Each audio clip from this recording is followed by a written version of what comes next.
지난 시간에 상대 연령을 배웠다면 오늘은 그거에 이어서 절대 연령에 대해서 배워보도록 하겠습니다. 선생님이 누차 계속 반복해서 얘기를 하지만 이 절대 연령과 관련된 내용이 여러분들 그 수행평가랑 연결되기 때문에 오늘 하는 내용 잘 들어야 합니다. 여러분들 프린트에 있는 성취 기준을 보면 암석의 절대 연령을 구하는 원리를 이해하고 그리고 방사성 동위원소 자료를 이용해 절대 연령을 구할 수 있다 라는 내용이 적혀 있죠. 그래서 암석의 절대 연령을 구하는 그 원리가 무엇인지 일단 알아야 되고요. 그것을 통해서 여러분들이 직접 구할 수도 있어야 되는 것이 바로 이번 성취 기준의 목표입니다. 자, 상대 연령은 지층의 경우가 쌓여 있으면 그 쌓여있는 지층 간에 무엇이 먼저 쌓였는지 그러한 상대적인 먼저 선후 관계를 따지는 것이 바로 상대 연령이었다면요. 절대 연령은 말 그대로 그 발생한 시기 혹은 생성된 시기를 절대적인 수치, 예를 들어서 1억 년 전에 만들어졌다. 이런 식으로 절대적인 수치로 나타낸 것이 절대 연령입니다. 이렇게 절대적인 수치로 이용할 수 있는 이유는 바로 무엇을 이용하기 때문이냐면요. 방사성 동위원소를 이용하기 때문인데요. 방사성 동위원소는 오른쪽에 적어놨습니다. 그래서 요걸 한번 참고해서 봅시다. 자, 방사성 동위원소라는 것은요. 동위원소라는 거는 여러분들 화학을 배운 사람도 그리고 지금 화원을 선택하지 않은 사람도 아마 알고 있을 건데 같은 위치에 있는 원소죠. 주기율표상에서 같은 위치에 있지만 질량은 다른, 예를 들어서 수소의 경우가 중심에 양성자가 하나만 있는 경우가 있고요. 양성자 하나에 중성자 하나 혹은 양성자 하나에 중성자가 2개 이런 식으로 있으면 질량이 달라지잖아요. 하지만 양성자가 하나로 같기 때문에 이러한 주기율표상에서는 같은 1번 위치를 하게 되죠. 이런 것을 동위원소라고 얘기를 합니다. 혹시나 모를까봐 스님이 자세히 설명을 했는데 이러한 동위원소들 중에서도 방사성을 띠면서 불안정해서 붕괴해버리는 경우를 방사성 동위원소라고 얘기를 합니다. 이러한 방사성 동위원소는 자연적으로 붕괴해버려서요. 불안정하기 때문에 그때 붕괴하면서 방사선을 반출하면서 다른 원소로 변해버리는데요. 이때 붕괴할 때의 특징이 하나 있습니다. 이렇게 붕괴할 때 거의 절반으로 붕괴를 하고요. 그 붕괴하는 그 시기가 굉장히 일정하다는 겁니다. 부붕괴 그 기간을 반감기라고 얘기를 합니다. 자, 반감기가 중요한 내용인데 요거에 대해서 좀 더 자세하게 아래 프린트 채워보면서 한번 선생님이 설명을 해보도록 할게요. 방사성 동위원소가 붕괴한다. 그리고 다른 원소로 변한다 라고 얘기를 했었는데 붕괴할 때 아무렇게나 마구잡이나 붕괴되는 것이 아니라요. 처음 함량에서 정확히 반으로 계속 줄어든다는 것이 특징적이에요. 대략적으로 반으로 줄어들고요. 그때 걸리는 시간이 일정한데, 반으로 줄어드는 데까지 걸리는 시간이 일정한데, 그것을 우리는 반감기라고 얘기를 합니다. 이러한 반감기는 온도가 달라지거나, 압력이 달라지거나, 어떤 환경이 달라지거나 그런 거에 전혀 관계없이 항상 일정하다는 것이 특징이에요. 그래서 어느 시기, 예를 들어서 1억 년 이후에 1억 년 정도가 반감기다 라고 하면 1억 년 이후에는 절반으로 줄어들고 그 1억 년 이후에는 또 절반으로 줄어들고 이런 식으로 방사성 동위원소가 변화하는 것이죠. 그래서 이러한 방사성 동위원소들 중에서도요. 이미 붕괴하는, 여기 오타가 났네요. 붕괴하는 방사성 동위원소를 우리는 모원소라고 부르고요. 이렇게 붕괴해가지고 결국에는 새롭게 생성되는 다른 원소가 생성된다라고 했었잖아요. 그렇게 새롭게 생성되는 그 원소를 자원소라고 얘기를 합니다. 그래서 아래에 있는 그림을 보면 이 광물들 안에 방사성 동위원소가 들어있겠죠. 암석을 이루고 있는 것이 광물이니까 그 광물 안에 방사성 동위원소들이 있는데 이러한 모원소들이 첫 번째 반감기가 지나면요. 여기 검정색으로 변한 게 자원소겠죠. 그래서 절반 정도가 자원소로 변하는 이러한 과정을 거치게 되는 겁니다. 그럼 그것을 여기에 있는 이 그래프로 한번 나타내 볼 건데요. 이 그래프가 굉장히 중요합니다. 여러분들 시험 때도 모의고사라든가 이러한 시험 때도 정말 자주 출제가 되고요. 선생님이 아까 지난 시간에 얘기를 미처 못했던 게 있는데 지사학의 법칙을 관련해서 그리고 또 뭐 지층의 대비 뭐 이런 거를 가지고선 여러분들 상대 연령 따지는 것도 시험에서 자주 출제가 되는 부분이거든요. 그래서 그것도 잘 챙겨두고 여기 있는 절대 연령에 관련해서 이런 식으로 그래프로 나타내서 문제가 정말 과거에 많이 다수 출제가 되었었습니다. 그래서 이 내용을 한번 자세히 한번 보도록 할게요. 자, 우리가 아까 바로 전까지 반감기에 대해서 배웠었죠. 반감기는 무원소에서 자원소로 절반 정도로 변화하는데 그때까지 걸리는 시간이다 라고 얘기를 했습니다. 절반으로 변하는데. 그래서 우리가 만약에 이 무원소와 자원소의 비율을 알고 또 반감기를 알게 되면 그 암석의 경우가 그 광물이 생성된 시기를 알 수 있게 되는 건데요. 왜냐하면요. 무원소와 자원소의 비율을 알게 되면 몇 번 반감기를 지났는지 알 수가 있지 않을까요? 반감기를 지났는지 알 수가 있게 되고요. 그러면 그 몇 번 반감기를 지났는지 중에서도 반감기가 길이가 어떻게 되는지를 알게 되면 예를 들어서 2번 반감기를 지났고 반감기의 그 기간이 1학년이다 하면 1학년이 2번 지났으니까 2학년 정도 흘렀구나 라는 것을 추정을 할 수가 있는 겁니다. 좀 더 자세하게 아래에 있는 요 그래프 보면서 설명을 해보도록 할게요. 그래프를 처음 보면 여러분들 가로축과 세로축이 중요합니다. 가로축이 반감기의 횟수고요. 세로축이 원소의 함량이라고 되어 있죠. 그래서 반감기의 경우가 한 번 지나게 되면요. 여기 있는 요 실선이 하나 있고 그리고 여기는 이렇게 생긴 실선이 하나 있는데요. 처음에는 100%의 원소 함량을 가지고 있다가 한 번 반감기가 지나면 50%로 줄어드는 요 원소를 우리가 무슨 원소라고 할 수 있겠어요? 그쵸, 모원소라고 할 수 있겠죠. 아까 우리 모원소, 자원소 배웠던 거 적용시켜보면 모원소는 100%였다가 50%로 줄어들게 되는 겁니다. 그럼 반면에 이렇게 0%였다가 50%만큼 는 게 바로 자원소가 되겠죠. 그래서 반감기의 횟수가 한 번 지나게 되면요. 여기 표에다가 1이라고 적어두세요. 모원소의 경우는 절반이 줄어들었기 때문에 50%, 그리고 자원소의 경우는 절반이 줄어든 만큼 그게 자원소로 변했으니까 50%. 그러니까 2분의 1, 2분의 1 이렇게 되는 거죠. 자, 그 다음에 반감기가 한 번 더 지나갑니다. 그래서 반감기가 2번 지나게 되면 원래 있던 지금 여기 보면 모원소와 자원소의 비율이 원래 있던 요 정도 반반이었었는데 이 모원소 50% 중에서 그 모원소가 다시 절반으로 줄어들겠죠. 그러니까 원래 2분의 1만큼 있던 모원소가 절반으로 줄어들어서 4분의 1만큼으로 모원소의 비율이 줄어드는 겁니다. 그러면 약 25% 정도가 되겠죠. 그러면 이 절반 정도, 모원소의 절반 정도가 자원소로 변하게 되면서 자원소는 4분의 3만큼의 비율을 가지게 되는 겁니다. 75. 그래서 여기 그래프에서도 보면요.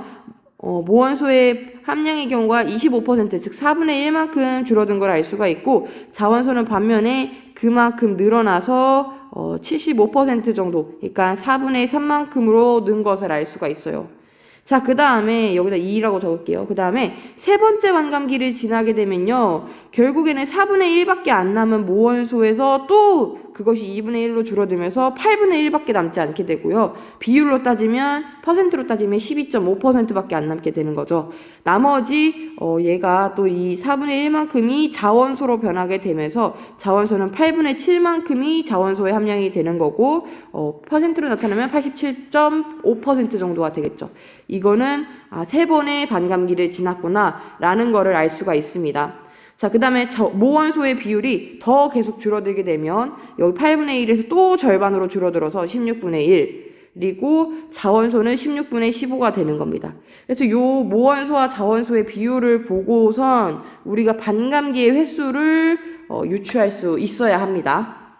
아마 약간 눈치가 빠른 사람이라면 이미 알아차렸을 수도 있는데요. 이러한 반감기의 횟수는요. 2분의 1에다가 n번을 하면 그게 모원소의 비율이 되는데 이 n번이 반감기 횟수가 된다라는 거는 조금 유추가 되지 않나요? 지금 반감기 횟수가 한 번 지났더니 얘는 2분의 1이 됐고요. 그 다음에 반감기 횟수가 2번 지나면 2분의 1의 제곱이 돼버리니까 4분의 1이 되는 거고 3번 지나게 되면 2분의 1의 세제곱이 되니까 8분의 1 그리고 4번 지나게 되면 4제곱이니까 16분의 1이 되는 거를 알 수가 있는 겁니다. 그래서 아무튼 우리는 모원수와 자원수의 비율을 가지고선 반감기의 횟수를 알아야 하고요.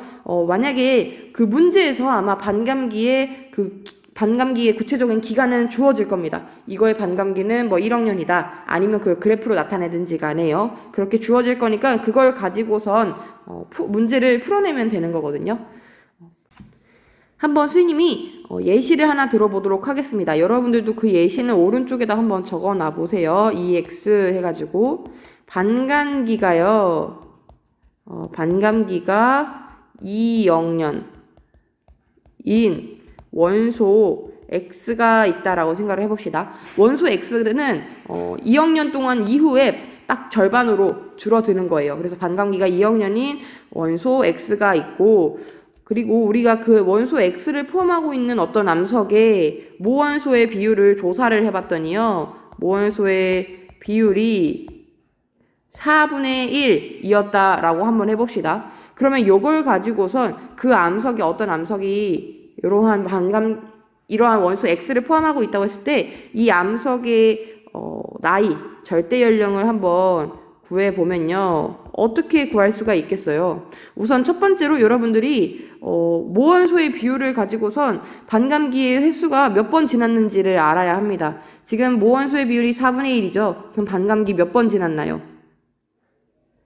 그쵸, 2번 지났겠죠. 반감기가 2번 지났는데 그 반감기는 2학년이다라고 문제에서 주어졌으니까 결국에는 2학년이 2번 지난 거니까 얘는 4학년 전에 형성된 그러한 암석이구나, 이런 식으로 알 수가 있는 겁니다. 자, 요거를 간단하게 식으로 나타낸 것이 요거입니다. 그래서 결국에는 절대 연령이라는 것은 T는 반감기가 경과한 횟수에다가 반감기만큼을 곱한 값이 된다. 지금 반감기가 지난 횟수만큼 반감기를 곱하고 있죠. 그래서 이렇게 구하는 것이 절대 연령이다 라는 내용인 겁니다. 그래서 여러분들이 이러한 그래프를 해석을 할 수 있고 그 의미를 이해하고 그리고 실제로 절대 연령을까지 구할 수 있어야 합니다. 자, 방사성 동위원소가 그래서 실제로 어떤 암석에 자주 사용이 되는지에 대해서 얘기를 할 건데요. 결론부터 먼저 얘기를 하면 방사성 동위원소는 거의 화성암의 절대 연령을 측정을 할 때 많이 사용이 됩니다. 그래서 여러분들이 문제를 풀 때도 화성암의 경우에 방사성 동위원소를 이용해서 절대 연령을 측정하는 문제가 나오지, 별성암이나 퇴적암을 가지고선 절대 연령을 측정한다? 이런 문제는 등장을 하지 않습니다. 그리고 퇴적암을 통해서 절대 연령을 측정하기라는 것은 어렵습니다. 그래서 측정할 수 없다라고 보는 것이 거의 맞는 설명이고요. 그거에 대해서 선생님이 지금부터 차근차근 설명을 한번 해보도록 할게요. 일단 여러분들 프린트에 있는 위에 있는 요 그림을 보면요. 이런 식으로 마그마가 있는 곳에서 광물의 경우 결정이 식어가면서 만들어지게 되고, 걔가 시간이 흘러서 결국에는 만들어졌던 광물 결정, 방사성 동위원소 중에서 절반 정도가 반감기를 한번 거치면 자원소로 변한다. 모원소가 자원소로 변한다. 요런 그림을 지금 나타내고 있는데, 자, 여러분들 여기서 무엇을 선생님이 얘기하려고 하냐면요. 요러한 화성암, 이거 화성암이잖아요. 마그마가 굳어져서 만들어진 암석이니까 화성암인데, 이러한 화성암의 경우가 만들어지는 과정은 마그마에서 지금 이러한 광물의 경우가 결정이 만들어진 다음에 굳어져서 화성암이 되죠. 그 굳어진 이후부터 방사성 동위원소가 붕괴하기 시작하는 그 시점인 겁니다. 그러니까 이 화성암으로 굳어져서 만들어진 시점으로부터 반감기가 지나면 2분의 1로 줄어들고, 또 그 이후에 반감기가 지나면 4분의 1로 줄어들고, 모원소의 비율이요. 이런 식으로 변하는 거라는 겁니다. 즉 마그마에 용융된 상태에서 막 그때부터 붕괴를 시작하는 게 아니라 완전히 완전히 광물이 만들어져서 화성암으로 만들어진 이후부터 붕괴를 시작을 하거든요. 그거에 대한 내용이 여러분들 프린트 오른쪽에 적혀 있어요. 그래서 마그마의 광물이 정출된 시기다 뭐 이런 내용이 적혀 있는데, 이게 무슨 말이냐면요. 정출이라는 단어를 여러분들이 몰라서 그럴 수 있는데, 정의 경우는 결정할 때의 정이고요. 출의 경우에는 우리 한자 요거 요 한자 알죠? 그래서 결정으로 만들어지는 것을 정출이라고 얘기를 하는데, 화성암의 경우에 그 절대 연령을 측정을 한다는 것은 결국에는 마그마에서 광물이 만들어지는 그 시기, 즉 화성암이 만들어진 그 시기를 의미하는 것이 절대 연령인 겁니다. 그거를 통해서 방사성 동위원소를 측정을 해서 화성암이 만들어진 시기, 한마디로 화성암이 형성된 시기를 의미를 하는데, 왜 그렇다면 퇴적암의 절대 연령을 측정한 것은 퇴적암이 만들어진 시기를 의미하지 않는가에 대해서 설명을 해보면요. 우리 중간고사 때 범위 때 선생님이 설명했던 내용을 조금 잠깐 꺼내 볼게요. 퇴적암이 만들어지는 과정을 생각을 해보면요. 암석이라든가 혹은 지층 같은 것들이 풍화와 그리고 침식작용을 거칩니다. 그것이 운반되고요. 이 운반된 것이 퇴적된 이후에 그것이 속성작용을 거쳐서 퇴적암이 된다라고 선생님이 설명을 했어요. 자, 그런데 그렇다는 것은 지금 이렇게 만들어진 퇴적암의 결국에는 근원적인 재료, 그 재료가 됐던 것은 요 초반에 있는 암석과 지층이라는 거겠죠. 얘네들이 깎여서 만들어져가지고 퇴적돼서 만들어진 게 퇴적암인 거잖아요. 그러면 요 퇴적암을 구성하고 있는 그 근원 애들은요, 되게 다양한 거예요. 이 암석에서도 가지고 올 수도 있는 거고, 저 지층에서도 가지고 올 수 있는 거고. 즉, 퇴적암은 여러 시기의 퇴적물들이 다양한 암석과 지층들이 섞여져서 퇴적돼서 만들어진 것이기 때문에 절대 연령을 정확하게 측정하기는 어렵습니다. 그 내용이 여기에 적혀 있는 요 내용이에요. 그래서 퇴적암은 여러 시기의 퇴적물들이 섞여 있기 때문에 절대 연령을 측정하기가 어렵다. 설령 예를 들어서 이렇게 퇴적암이 이렇게 이게 퇴적암이라고 했을 때 그 퇴적암이 어떤 방사성 동위 원소들을 다 측정을 해서 가장 연령이 낮은 그런 원소의 절대 연령을 구했다라고 생각을 해봅시다. 퇴적암이 어떤 광물의 절대 연령이 가장 낮은 것을 측정해봤더니 예를 들어서 1억 년이라고 한번 예시를 들어볼게요. 이 퇴적암에 1억 년 전에 가장 최근이 1억 년 전에 만들어진 광물이라고 쳤을 때 그것은 결국엔 뭐를 의미하냐면요. 퇴적암의 퇴적 시기의 상한선만을 의미를 합니다. 이게 무슨 의미냐? 이 퇴적암이 이루고 있는 가장 젊은 광물이 1억 년이라는 것은요. 적어도 퇴적은 그 광물의 나이보다 이후에 퇴적이 되고 속성작용을 거쳐서 퇴적암이 만들어지지 않았겠나요? 광물이 없던 시기 갑자기 광물이 만들어지지는 않았을 거 아니에요. 퇴적작용 시기에. 그러니까 이미 있던 것 이후에 퇴적암이 만들어졌을 테니 적어도 1억 년 전보다는 최근에 퇴적암이 만들어진 거다. 뭐 요 정도의 상한선만 지시할 뿐이다. 이 의미인 겁니다. 그래서 퇴적암에서는 절대 연령을 거의 측정하지 않아요.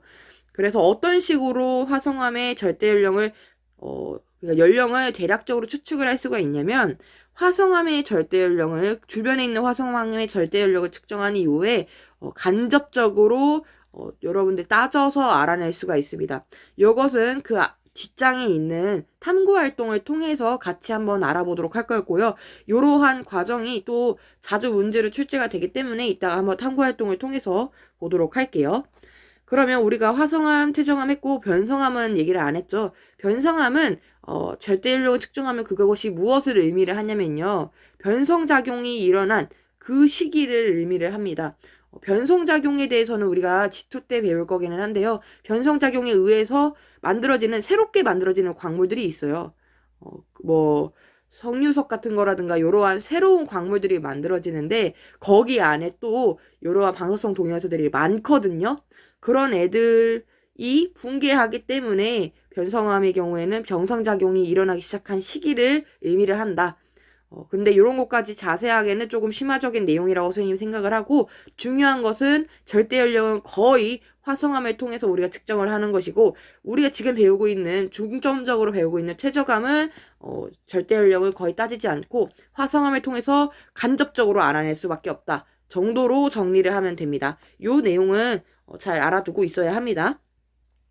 자, 그 다음에 그 아래에 있는 내용은 간단한 내용인데 오래전에 형성된 암석의 절대 연령을 측정하기에는 반감기가 긴 그러한 방사성 동위원소를 이용하는 것이 적절하고 비교적 최근에 생성된 암석, 즉 어린 애의 경우에는 나이가 젊은 애의 경우에는 반감기가 짧은 애를 이용하는 것이 보다 편리하다. 이러한 그냥 내용이고요.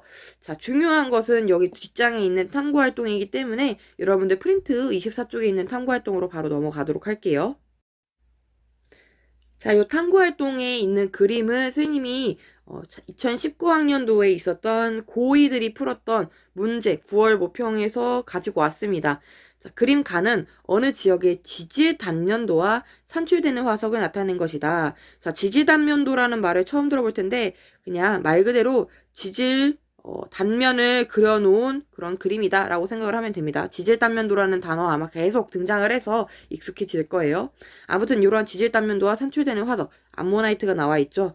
그리고 그림 나는 방사성 동위원소 어떤 X라는 것의 붕괴 곡선을 나타낸 것이다 해서 나의 우리가 아까 봤었던 그 곡선이 익숙한 곡선이 나와 있습니다. 자, 그림 가에 화성암 C와 D가 있는데 얘네들이 포함된 방사성 동위원소 X의 함량은 처음에 2분의 1이고요. 그리고 D의 경우에 4분의 1이다 라고 주어졌습니다. 즉 모험소의 지금 비율을 아예 주어진 거죠. 문제에서 보통은 이렇게 모험소의 비율을 주어집니다. 자, 그러면 요거를 구체적으로 절대연령을 따져보기 이전에 아래에 있는 빈칸을 채워보면서 암석의 생성 순서, 즉 상대 연령 먼저 따져보도록 할게요. 자, 우리 지층 누중의 법칙에 따르면 아래에 있는 지층부터 먼저 퇴적이 되었죠. 그럼 B와 D 이렇게 되어 있는데 관입의 법칙에 따르면 관입당한 암석이 먼저 형성됐기 때문에 B, 그 다음에 D, 그 다음에 여기 보면 이런 식으로 있고 기저여감들이 나와 있죠. 즉 부정합을 거친 것을 알 수가 있습니다. 그래서 그 사이에 부정합을 거쳤고 그 다음에 C가 먼저일까요? A가 먼저일까요? 그렇죠. 관입의 법칙에 따르면 관입당한 암석인 A가 먼저고 그 다음에 C 이렇게 되는 겁니다. 변성 범위를 통해서도 이렇게 A가 먼저 만들어졌구나 라고도 생각을 할 수가 있겠죠.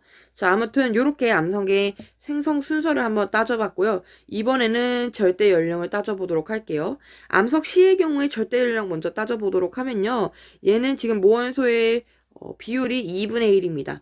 우리 이 모원소의 비율을 통해서 알아야 한다는 것 바로 반감기가 몇 번 지났는지 요거 알아야 된다고 했었잖아요. 2분의 1이라는 것은 반감기 1회, 한 번 지났다는 것입니다. 그러면 반감기가 한 번 지났을 때 그때의 시간, 지금 요 그래프를 또 한번 해석을 해보면요. 방사성 동위원소 X의 함량비가 50%, 즉 2분의 1일 때 그것은 0.5인 것을 알 수가 있죠.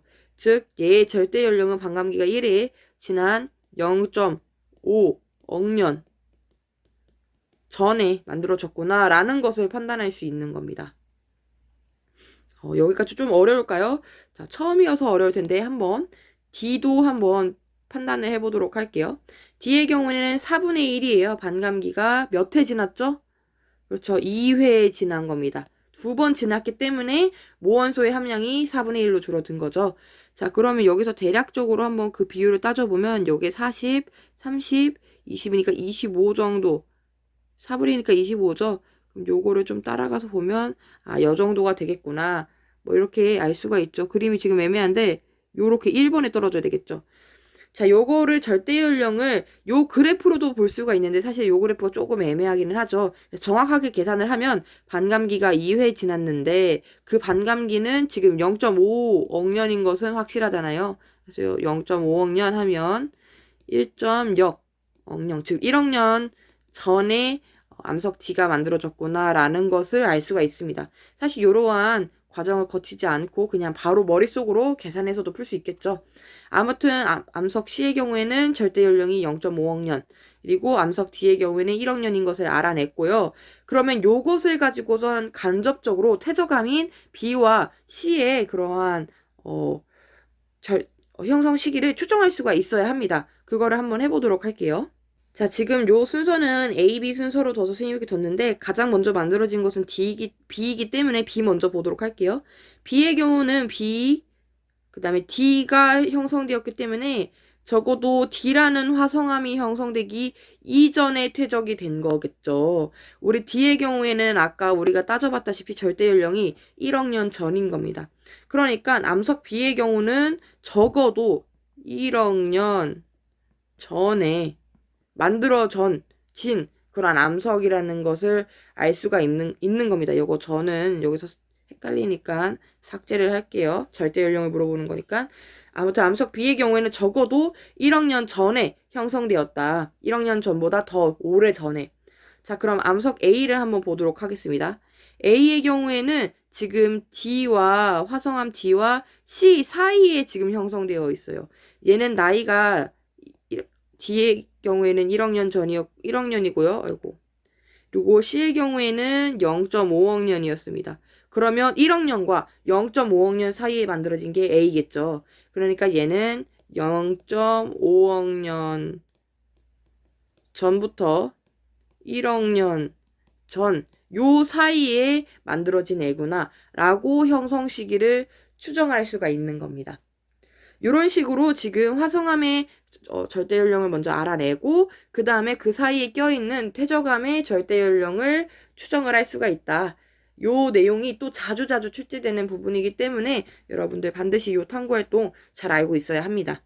자, 프린트 24쪽 아래로 보면 여기에 있는 참고사항이라고 해서 선생님이 두 가지를 실어 놓았는데 요거는 정말 참고적인 내용이기 때문에 한번 교양이다 싶고서 그냥 읽어보기만 하면 되는데 그래도 한번 지금 한 번이라도 같이 봅시다. 자, 이걸 보면 첫 번째는 방사성 동위원소의 종류가 무엇인지, 실제로 우리가 배웠던 방사성 동위원소가 무엇이 있는지, 그리고 그것의 반감기 정도는 어느 정도 되는지, 그것을 포함하는 방사성 동위원소를 포함하는 광물이라든가 물질은 무엇이 있는지가 정리되어 있는 표인데, 뭐 방사성 동위원소로는 여기 우라늄이라든가 무원소가 우라늄이네는요 보통 이렇게 Pb 나보로 많이 변하고요. 여기 TH라고 적혀 있는 것은 토륨입니다. 토륨의 경우에도 이러한 나보로 자원소로 붕괴를 합니다. 여기 있는 루비듐의 경우는 스트론튬으로 붕괴를 많이 하고요. 칼륨의 경우에는 아르곤으로, 그리고 탄소의 경우에는 질소로 이런 식으로 붕괴를 한다. 요 각각의 반감기가 여기 이렇게 적혀 있죠. 특히나 많이 사용을 하는 거는 우라늄이라든가 루비듐 이런 거 많이 사용을 하고요. 여기 보면 탄소의 경우가 조금 특징적이에요. 반감기가 다른 것들에 비해서 굉장히 짧습니다. 그래서 아까 선생님이 반감기가 짧은 애들은 비교적 최근에 생성된 암석의 경우 절대 연령을 따지는데 이용이 될 수 있다라고 했었죠.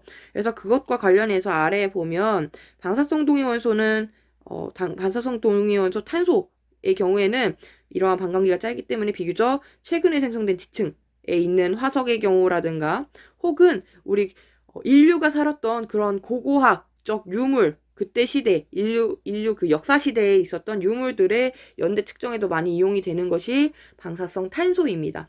그래서 방사성 탄소를 어떤 식으로 연대를 측정을 하는지가 나와 있는데 이것도 간단하게 설명을 해보면요. 우리가 흔히 알고 있는 탄소는 그 질량수가 12이죠. 그런데 방사성 동위 원소인 탄소의 경우는 14입니다. 그래서 얘네들의 비율의 경우가 원래는 굉장히 적절하게 거의 비슷하게 유지가 되어 있어요. 현재 자연 상태에서는. 그 이유는 여기 적혀 있는데 이러한 이러한 질소의 경우가 탄소로 변화하는 과정이 계속 일어나고 그것에 의해서 이 비율이 일정하게 유지가 됩니다. 그런데 얘네들이 당연히 CO2, 즉 이산화탄소를 이루고 있겠죠, 대기 중에. 그 이산화탄소를 가지고선 광합성을 하는 이러한 식물들이 있을 겁니다. 식물들이 광합성을 통해서 만들어내는 뭐 녹말이라든가 포도당 같은 그런 산물들이 식물 안에 체내에 축적이 되고 걔네들의 경우가 그러면 얘네들 안에 있는 그러한 그런 녹말이라든가 포도당의 성분들이 그 안에 있는 탄소의 성분들이 요 12인 애들도 있고 14인 애들도 있는 거예요. 그런 애들이 살아있을 때는 계속 광합성 호흡을 반복하기 때문에 일정하게 이 대기와 똑같게 유지가 되지만요. 이후에 죽게 되면 걔가 가지고 있던 것에서 더 이상 광합성 호흡이 일어나지 않아서 멈추게 되고 그때 얘가 가지고 있던 14방사성 탄소의 경우가 14질소로 붕괴를 하게 됩니다. 얘가 모원소고 얘가 자원소로 붕괴를 하게 되는 거죠. 그래서 아무튼 이렇게 붕괴가 되는 것을 통해서 우리가 반감기를 조사를 해서 과거의 그런 연대를 알아낼 수가 있는 겁니다. 자, 여기에 있는 요 참고사항의 경우에는 정말 참고사항일 뿐이고요. 그냥 한번 여러분들이 여기 있는 과학 돋보기라고 적혀 있는 부분을 그냥 한번 읽어보는 것으로 선생님은 그 정도면 충분할 거라고 생각을 합니다. 중요한 내용은 어떻게 우리가 배웠던 내용 중에서 오늘 배웠던 것 중에서 중요했던 내용은 요 그래프를 이용을 해서 그리고 요 그래프를 이용을 해서 방사성 동위원소를 어떻게 이용을 해서 절대 연령을 측정하는지 그 내용이 중요하고요. 그리고 요런 식으로 퇴적암의 경우 어떤 식으로 추측을 해서 절대 연령이 어느 정도 사이인지 추정을 하는지 이런 내용들 잘 알고 있어야 합니다. 이 내용 수익이 계속 반복을 하지만 이러한 절대 연령과 관련된 내용 수행평가랑 연관되기 때문에 여러분들 오늘 배운 거에서 멈추지 말고 조금 복습을 해두고 정리를 할 수 있도록 꼭 하세요. 알겠죠? 그러면 오늘 수업은 이걸로 마무리하도록 하겠습니다. 우리 대면 수업 때 봅시다.